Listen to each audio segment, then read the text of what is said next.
Hi everyone, welcome back to the channel. My name's Amber if you're new here, and today we're going to be talking about winter book recs, just any book that just gives winter vibes to me that you should read this season or that I've read. I have a few that I haven't read that I'm thinking about reading, just so you can see those too. So we're just going to get right into it. First of all, I don't own this one, but Merry Little Meet Cute. I haven't read a lot of holiday books, but this is one of them that I really love. Basically, it's like a film girl. I don't know what I can say about that. And she gets accidentally cast in a Hallmark movie with like this pop star guy, and they're like trying to save their reputation. But there's literally like a film girl in a Hallmark movie. It's so funny. It's so smutty though, just know that. But I adored it. It was hilarious. It was such a good time. And then next I would say Love Light Farms. I'm sure you've seen it everywhere. I see it in Barnes sometimes, but I also read that on my Kindle. And it was so good. It was just really cozy. It honestly reminded me a lot of like Tessa Bailey's Secretly Yours, but just like make it on a Christmas tree farm instead of a winery. So if you want a Christmas tree farm vibe, that's the way to go. And it was really good. It was really well written, so I highly recommend that one. Next we have like a historical fiction vibe, but throw in some Greek mythology. And basically this is where Aphrodite starts out the book. She's trying to defend herself for cheating, and she is like, you don't understand, like I see all of these loves in real life, and like I want that because she's the goddess of love. And so they're like, well, what's like the greatest love story you've ever told? And that brings us to The Lovely War. It's so good. It's so good. I need it physically, I really do, and I want to reread it so bad, but it's just like a war story, honestly. It's just like a romance, historical fiction, but it's so good. And the way it's like told is just so like magical in a way, and it does obviously get dark and heavy, but I really enjoyed the characters, and it wasn't just a love story. Like there were kind of like 4 people you were following at some point, but I highly recommend if you've been, that sounds interesting to you. I'm going to recommend, if you haven't already, is the Caraval trilogy and the Once Upon a Broken Heart trilogy. If you haven't read either of these, please start with Caraval, because the male main character in this story is in Caraval, and it'll just make so much more sense. And it's not a big deal, like if you have already read this but you want to keep reading her writing, then you can jump into this. It's fine. It just basically, this spoils a little bit of the plot in here, not majorly, but kind of. So basically, if you don't know, Caraval follows these 2 sisters. Donatella is the youngest and Scarlett is the oldest, and they have always been told stories by their grandma about Caraval. Caraval is this like magic show. It gives like circus vibes, and they're like a traveling magic show, but the magic is like completely real. And when you get there, you're told, don't believe anything you see because nothing is real. And you're basically, the goal is for you to get so sucked in that it feels real, and it's like kind of dangerous, like low-key. And yeah, super, there's like a definitely like just a little bit of an eerie vibe to it. It gives major like mystery vibes as well, but her imagery in this story, like you feel like you're in this magic show. Like it's crazy, and the twists and turns in the first book are insane, and then you just keep following the story. This first one we mostly follow Scarlett, and then the second we follow Donatella more. And in this world, both of these worlds, we have fates, and the fates were trapped in these cards. That's just something that is a part of the plot, but I highly recommend. I love this book, and I reread them this year so that I could start this trilogy, and I waited until right before A Curse for True Love came out, because I was like, I don't want to wait. I knew that the second book has a major cliffhanger, so warning, once you get to the second book, you're gonna be like, what? I just sneezed.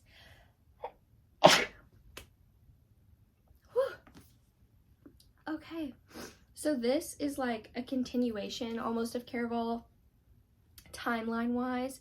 So where Caraval ends we kind of pick up in this, and that like the characters are even in here as well. So that's really cool, so that you don't have to read them in a certain order, but it's cool that it's there.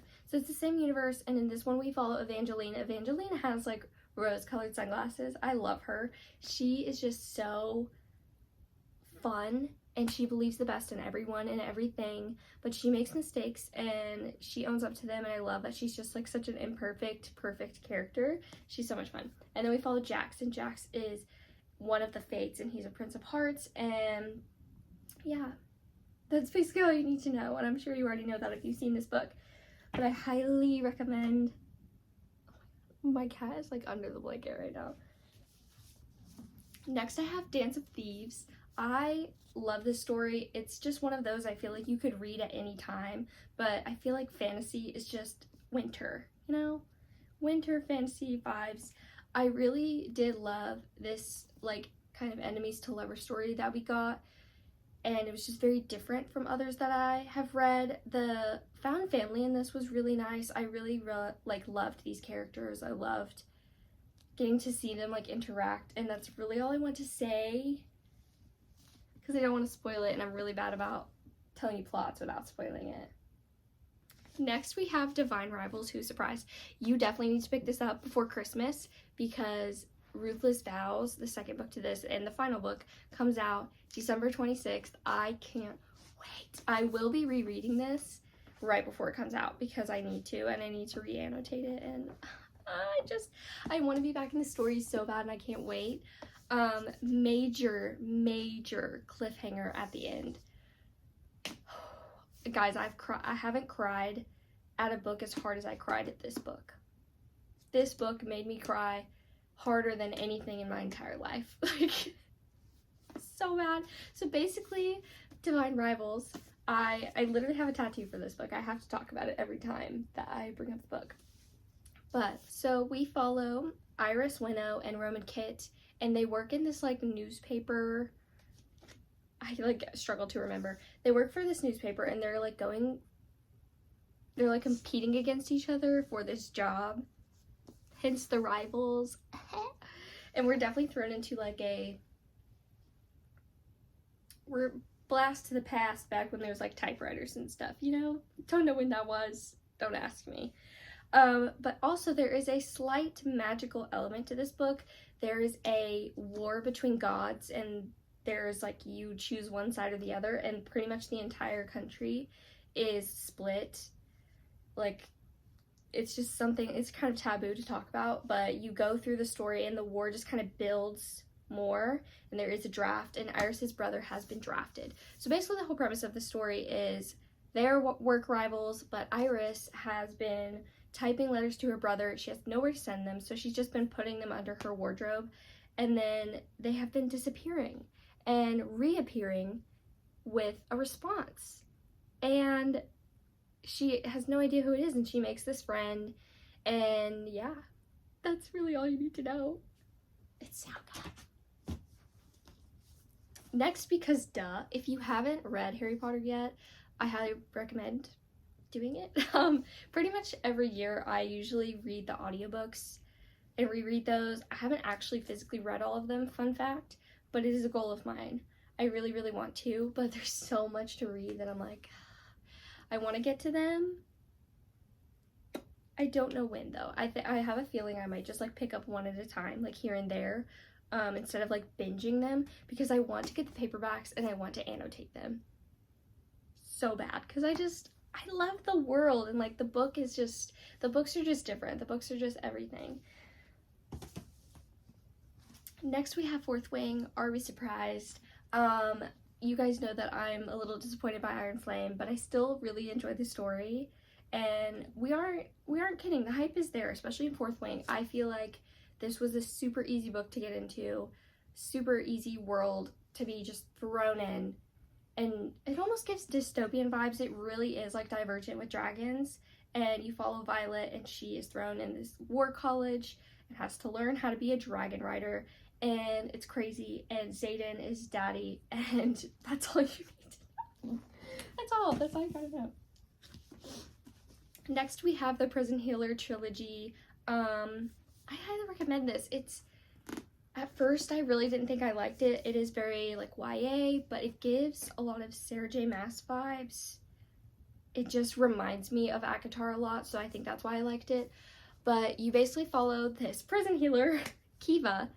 Did I hear her name right? Oh my god, you guys, clap for me. Good job. We follow Kiva, and she is the prison healer. She's been in prison since she was like 7. I can't speak. And one day, this new prisoner comes in, and they become friends. And things happen. And it's crazy by the end of it. I love how vague I'm being right now, but the end is like in very Sarah J. Maas fashion.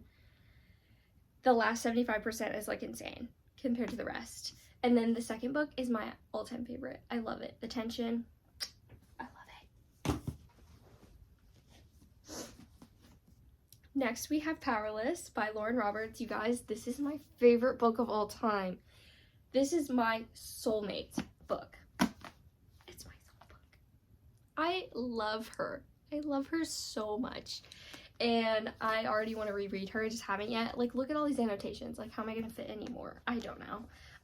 But I can't wait to reread this story. Basically, this story is very much Hunger Games, enemies to lovers, fantasy vibes.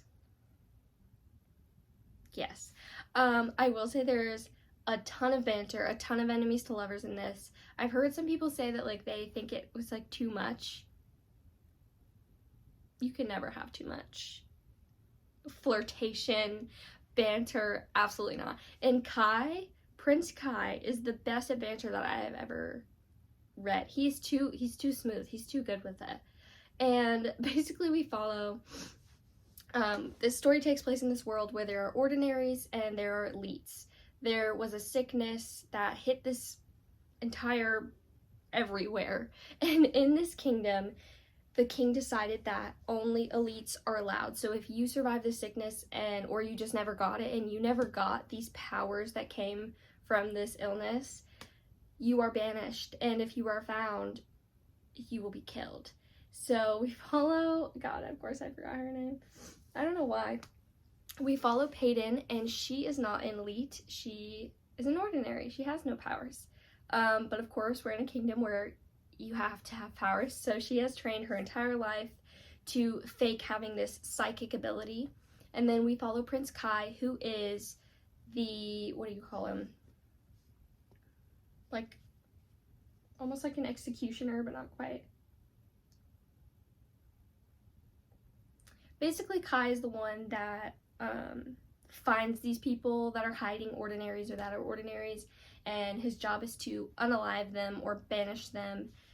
And yeah, and they run into each other very early on, and immediately the banter is crazy, and there are these trials where a select amount of, like, elites, I guess there's, like, kind of levels of magical ability, and each, like, level can, like, send a tribute, basically, to compete in these games. And so Peyton does something that causes her town to think that she is perfect for this job, to compete in trials of magic, and she has none. So that's where our story leads us, and it's incredible. It's so good. Next we have, honestly, any Sarah J. Maas book. I didn't even pick up Throne of Glass off my shelf, but they're all right there. Crescent City I haven't read, but I will be reading it because the 3rd book is coming out soon, so I'm ready. I think I'm ready. But yeah, ACOTAR, if you haven't read Sarah J. Maas, I always recommend do ACOTAR, then Throne of Glass, then Crescent City, because I feel like the complexity goes in that order. So, and there's also, like, way more romance in this than the other two. I'm not too sure about this one, to be honest, but Throne of Glass has a lot of, like, romance and tension, but it's, like, very drawn out because, hello, there's, like, 9 books, and there's really not a lot of smut, so just know that. Next, the Shadowhunters world, Cassandra Clare. I feel like winter is a great time to get into her books. I actually have only read City of Bones, City of Ashes, and City of Glass. I'm on right now. I don't love them. but I'm recommending them because, like me, it's probably important to you to, like, I feel like you can't appreciate the other books without reading these. So I'm working my way through. So if you also are thinking about it, we'll work through it together, okay? It's very young, but it's okay. It's not that bad. I got the audiobooks because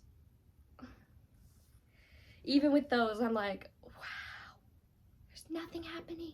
But it's okay. Next we have Defy the Night by Bridget Kemmerer, don't know. I actually just read this and finished it yesterday. I loved this. This was like such a roller coaster. Basically, we follow y'all. I can't with names. It's like I just blank. We follow Tessa, and she is a training like apothecary kind of.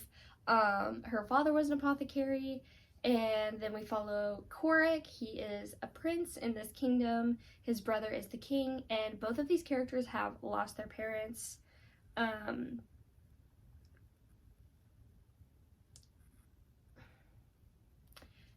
this takes place in a kingdom where everyone is dying from the fever, and the cure is moonflower.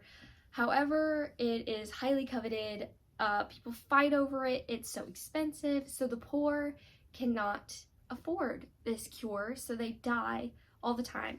And basically, Tessa works with her partner to steal moonflower and give it to the poor. So it's like a Robin Hood vibe, and it's so good. The twists in this book is so good. And I'm on the second book now, and it's also going great, and the third book comes out in January. So I don't know, like, I've seen this book so many times throughout the years for a long time, and I just now started seeing it pop up, and so I feel like winter is a great time for it. It's just a very simplistic but like different from things that I've read fantasy, which I highly recommend. It's like YA, super easy read, super easy to get into. Last we have on the books I've actually read is The Grace Year. This is basically a dystopian, also like almost witchy vibe.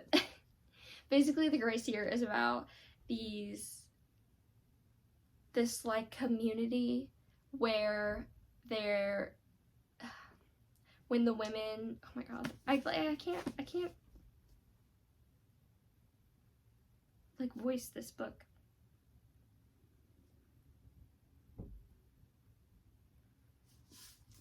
The Grace Year takes place in Garner County, and when the girls turn 16, it is their Grace Year, and they are banished for a year to go release their magic, their horrible, seductive, unstable magic. And they're just banned and sent to this creepy ass camp, and they're told to get rid of their powers so that they don't corrupt the community.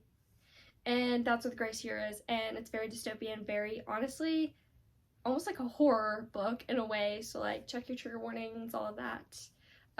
But it was so good. Honestly, I loved it way more than I expected. And then just to rapid fire some that I want to get into, Zodiac Academy. I haven't started this yet, but I feel like it's a great time. Like, winter's a great time for any big series, and I wanted to get into this more like Halloween time. Of course, I never did, but I need to start. Next, I have For the Wolf. It's basically like a Red Riding Hood retelling. All I really know is that we follow this main character that is destined to be sacrificed to the wolf, which is like this monster. I don't know. That's all I know. Next, we have Fear the Flames. I just got this on a whim because this girl that I follow on Instagram read it, and it just seems like more dragon vibes. So I impulsively bought it, and I don't know what the plot is at all, and I don't need to know. Next, I have The Undertaking of Heart and Mercy. This is just like a cute love story that I want to get into soon. I think it's like they're kind of rivals or enemies, and they actually end up forming a bond without realizing it's the other person. It's giving Divine Rivals vibes, but yeah, I don't know. Next we have A River Enchanted because Rebecca Ross wrote Divine Rivals and then she wrote this one. I want to say it's a duology. I know there's a second one. I don't know about a third one. But this is basically just like a cozy fantasy. I know a lot of people have said it's not at all the same. Like it's a lot deeper and not as easy to get through maybe as Divine Rivals, but I loved Divine Rivals, so I'm really interested to see because she just has such beautiful writing. So I want to see how this goes. Next we have Six of Crows. I have DNF'd this like twice, but I want to get into it so bad. I want to get into this world. I know I'm going to love the characters, and I have to. I just have to do it. It's basically a heist of these group of people, and they're very found family and amazing. Then I have Red Rising because I feel like sci-fi is a really great time for winter too, because I feel like winter is just that time to really dive into like the deep plots, and I feel like this is gonna be good. I've wanted to read this since like July. I'm not even sure I'm gonna include all of these, but that's fine. Then we have A Darker Shade of Magic. I just want to get into more V.E. Schwab. I love The Invisible Life of Addie LaRue. If you haven't read that, it's so slow, but it's so good. It's so good. You basically follow a character where she is invisible to everyone. She sees them once, and once you see her once, that's it. You'll never see her again. And that's all the weird context I'm going to give you. A Darker Shade of Magic, I really don't know. I know there's like two different Londons. One has magic and one does not. Cute. Lastly, Bridge Kingdom. I've heard people say that this is like their all-time favorite, and I have no idea what it's about, but it's here. And that is all for the books that I recommend to read this winter season. I'm sure there is more. Keep up with me on TikTok and Instagram. I'll link down below if you want to see what I am actually reading over the winter, because we always know we never get to what we say we're going to get to. So comment down below the book you're most excited for winter. Comment down below your favorite like wintry vibe book, or just something you're excited to read this winter season. And yeah, happy holidays, and I will see you in the next video.